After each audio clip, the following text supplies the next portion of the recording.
The innovations made by video games, notably kinesthetic interfacing, would not be properly integrated into the functioning of the internet for a considerable period.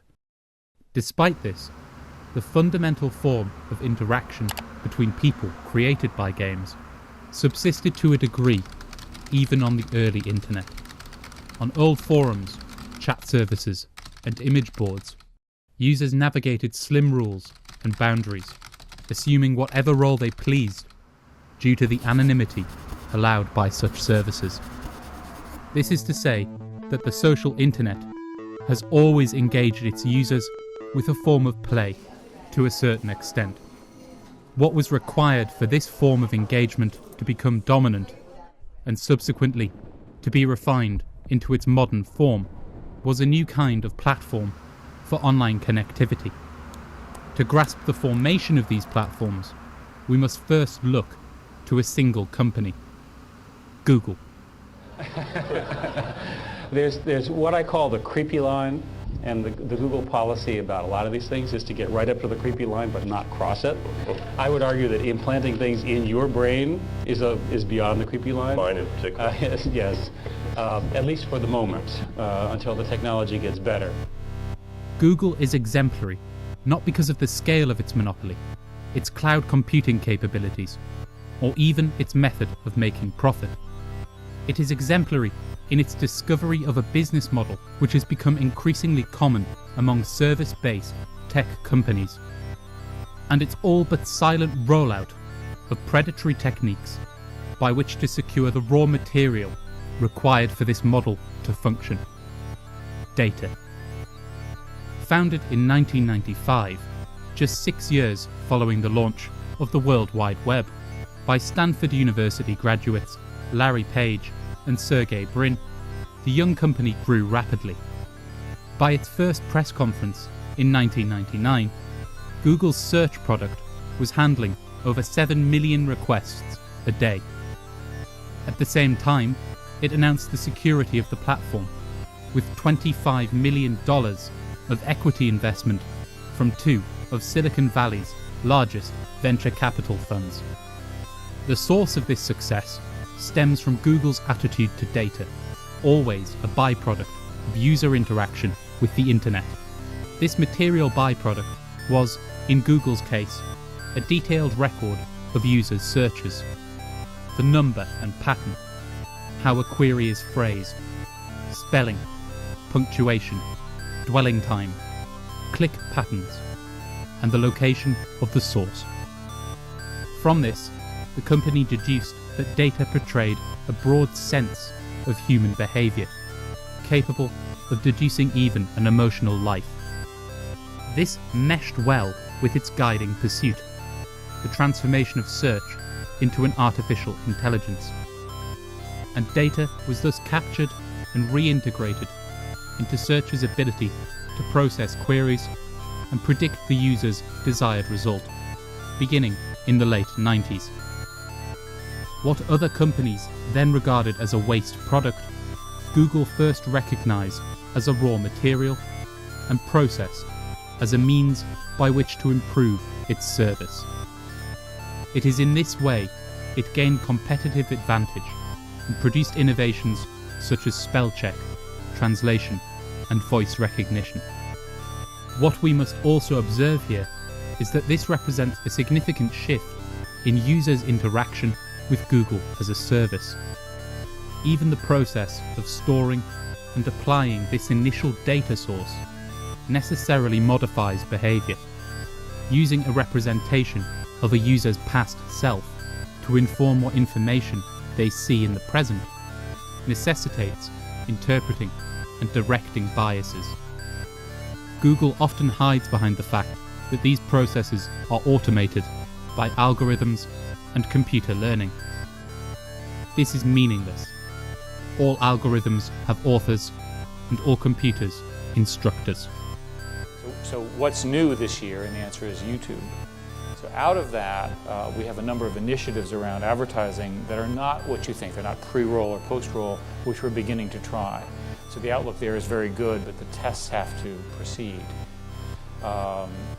And again, as we're learning how to monetize social networking traffic, it will ultimately be much, much better. It's taken us a while, and we said that before. Is that a fair summary, Sir Larry? Sorry. Despite the strides made by its product and the ever greater share of the search market it garnered, Google initially struggled to find much in the way of a source of profit. In 1999, what would become its main revenue source, advertisement, consisted of one department, AdWords, staffed by 7 people. The company's antipathy to advertising nearly produced its ruin at the start of the dot-com crash of 2000 to 2004. In the wake of Silicon Valley's shuttered doors and the worst decline in the history of the Nasdaq, where many computer companies went public, investments tightened and pressure for profits mounted. By late 2000, Google had abandoned its former aversions to advertisement and took on the whole business, its founder Page insisting that advertisers shouldn't even get involved with choosing keywords. Google would choose them. This produced a seismic change in the company's application of data and the manipulation of its users, which achieved its fullest fruition by 2006. The genesis of the transformation can be seen in the company's understanding that the data gathered by search allowed it to discern a user's character, to shape and thus predict their behaviour. For this, it set about creating a vast infrastructure and a correspondingly unique payment structure.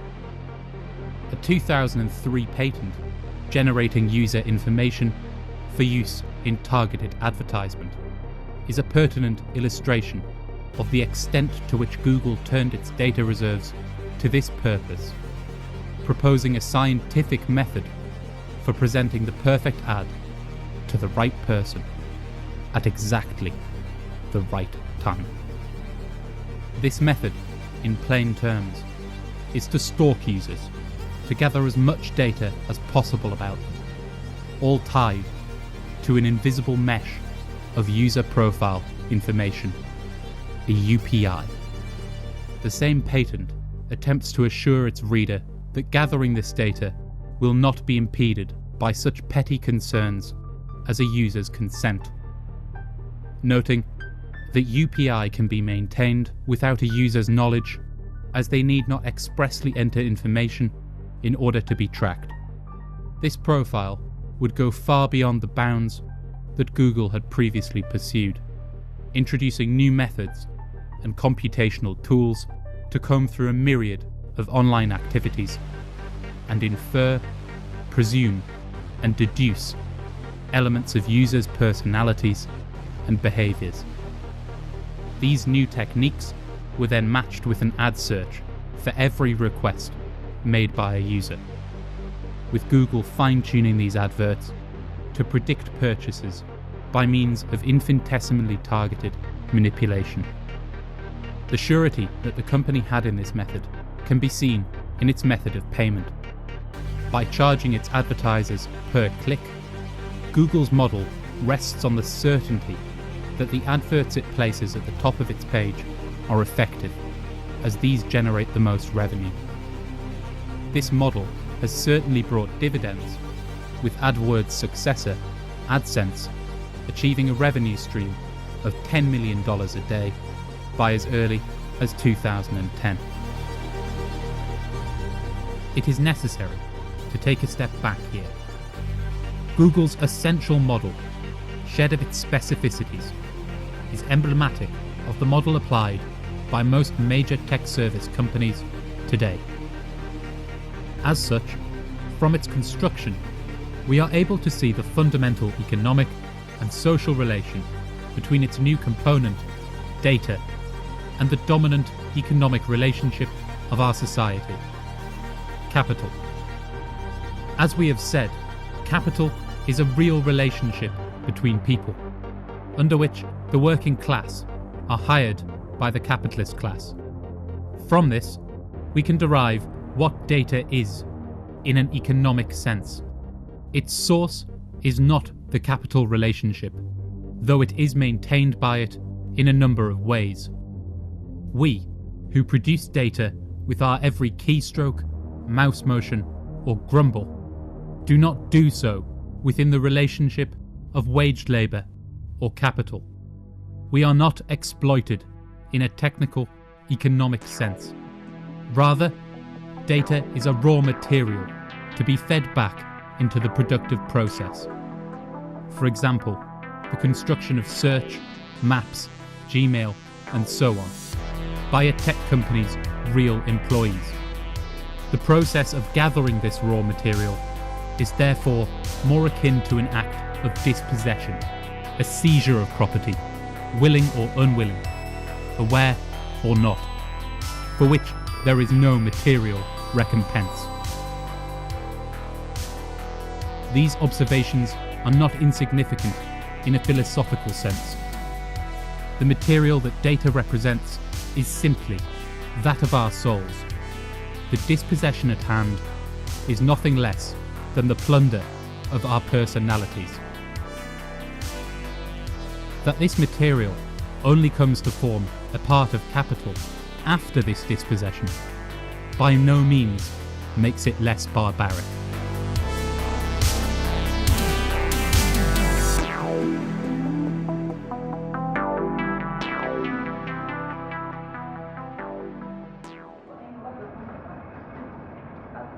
That our creation of data is brought about through what appears as the consumption of the services produced by these tech companies does not indicate that we are their customers. Far from it. Google, Facebook, Twitter, and the variety of subsidiaries which compose the platforms of our socio-ludic culture are dominated by the demands of the advertising market. This is very clear from even blank statistics. In 2018, 86.78% of Google's revenue was drawn from online marketing. The prior year, advertising accounted for $9.2 billion of Facebook's revenue, which came to a total of $9.3 billion. This is a crucial observation, the significance of which cannot be grasped outside of Marx's understanding of productive and unproductive labour. For the labour power of a worker to produce value, it must be involved directly in the productive process, which is broadly limited to the production of commodities and their transportation. The workers hired by Google, for example, are not concerned with this, but with maintaining automated processes aimed at aiding other capitalists in the sale of products and services. Google and those other online services which adopt its model, for all their innovations, do not produce value, but sequester it from other capitalists. This does not apply to the whole of the computer industry. For example, Microsoft and Apple are productive, as they produce phones and computers for sale. But it applies broadly to the social media platforms, search engines, and even marketplaces, which increasingly define socio-ludic culture.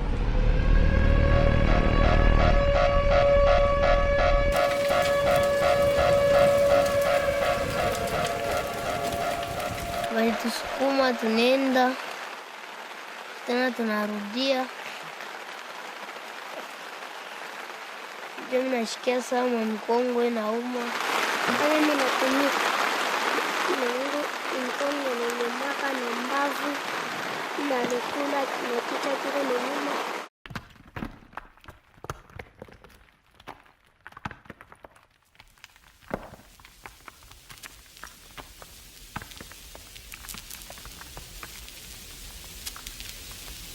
The particular logic of the business model first adopted by Google requires a continuous expansion of the data resource that it has uncovered the utility of. It is not enough that our souls be dispossessed, they must be emptied. The reasons for this are simple enough. Being predicated upon predicting, or rather manipulating, our behaviour. Those companies which adopt the Google model, even if they shed the pay-per-click payment structure itself, must increasingly expand the reach of their intervention and data extraction to ensure that the advert lands at precisely the correct moment and our click is secured. Not only does the business model itself necessitate this accumulation, the presence of competition, particularly following the rise of Facebook, has further intensified this need. Accordingly, these capitalists have set about plumbing our souls at an ever-increasing scale. To do this, they use a rollout technique neatly transformed into an aphorism by Google's own Eric Schmidt. These companies push Right up to the creepy line repeatedly, until the technology gets better. that is, until its users have habitualized the software, it has been broadly adopted and becomes indispensable. A pertinent example can be seen in the company's own practices, which it has refined to a strategy resembling that which might be suggested by a so-called pickup artist. Google first incurs into life, unilaterally, seizing data wherever it pleases. An example of this can be seen in Google Maps' initial rollout of Street View, beginning in 2007, which was used to capture detailed personal data from Wi-Fi routers under the guise of utility. Whatever the reaction, Google persists in its practices to habituate them with users. The scale of extraction hidden in reams of terms of service agreements, which may be updated at any time. Lawsuits and governmental processes fail to keep pace with the practices, and to deter any serious response, small concessions are granted and data supply routes redirected to deter lawmakers. The terrain is thus seized through a combination of coercion and consent. The utility and monopoly of Google's services ensuring a victorious dispossession. This method has not only secured Google access to the largest set of mobile phone data in the world with its Android operating systems, and thus our every move since the broad adoption of machines with these systems following their initial release in 2008, but also the same amount of access for its largest competitor, Facebook, which possesses the world's largest social media monopoly. The world over, we have been shaken down by invisible nice guys who will not leave us alone. It is going to bother you because you're human, and I was human. I am human still. But I was just referring to myself in the past. Not that I was not human. The state, of course, has not simply sat idly by and let this vast supply of information accrue without its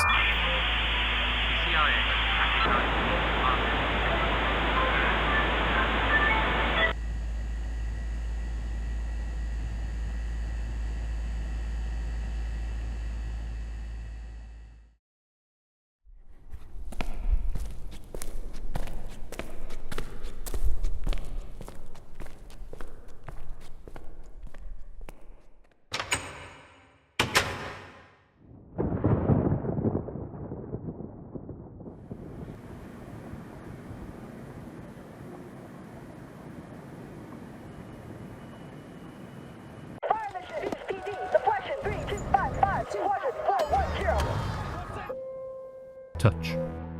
The CIA recognized the need to master these technologies early in their emergence, with then Director George Tenet stating that the agency needs to swim in the valley in 1997.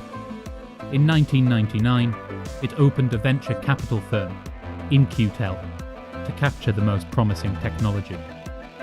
The state's construction of links between it and big tech was swift, with former NSA Chief Admiral John Poindexter proposing the Total Information Awareness Program to establish comprehensive internet surveillance in 2002, justified with the shadow of 9/11. By the late summer of 2003, the Pentagon's Advanced Research and Development Agency had awarded Google around $2 million of its $64 million funding to outfit it with Google search technology. This only continued to escalate with intelligence agencies holding roughly $60 billion of annual funding to acquire data and technologies by 2006, and Google and In-Q-Tel funding their first joint startup in 2009. With this degree of tech acquisition and the depth of the cultivated partnerships here, it is reasonable to say that the US state now wields US-based technology companies as a weapon, whether they like it or not, or even know it. For their part, the Valley's largest players benefit from this relationship immensely, and now openly battle each other for contracts, as in the case of the Pentagon's recent war cloud bidding war. The economic significance of data and its utility to the state are now clear. In terms of these developments' cultural significance, we shall, for now, confine ourselves to a singular remark. The significance of data's use to construct an image of us based upon our interactions with the internet and information technology deserves such particular attention. The assumption that the tech industry would have us believe is that their methods produce a rendering of us which is accurate to such an extent that it can predict our behaviour. In reality, these companies' abilities to track us allow them to manipulate us at precisely the right moment, in a manner they know we are susceptible to. Search knows the time, where you are, where you've been, when you eat, and what you tend to order, not your desire. As such, we must submit that the one-way mirror TVs into which we gaze do not know us. They capture images of us, however many. Just as the whole is greater than the sum of its parts, the mine is greater than the sum of its minerals. What Google, Facebook, and so on are doing when they direct us based upon these images is thus basing how they direct us upon a map drawn in ignorance of the full scale of the territory it depicts, but as they desire it. Correspondingly, they have constructed for us digital worlds based upon our most pressing vulnerabilities, biases, and assumptions, echo chambers of our digital selves.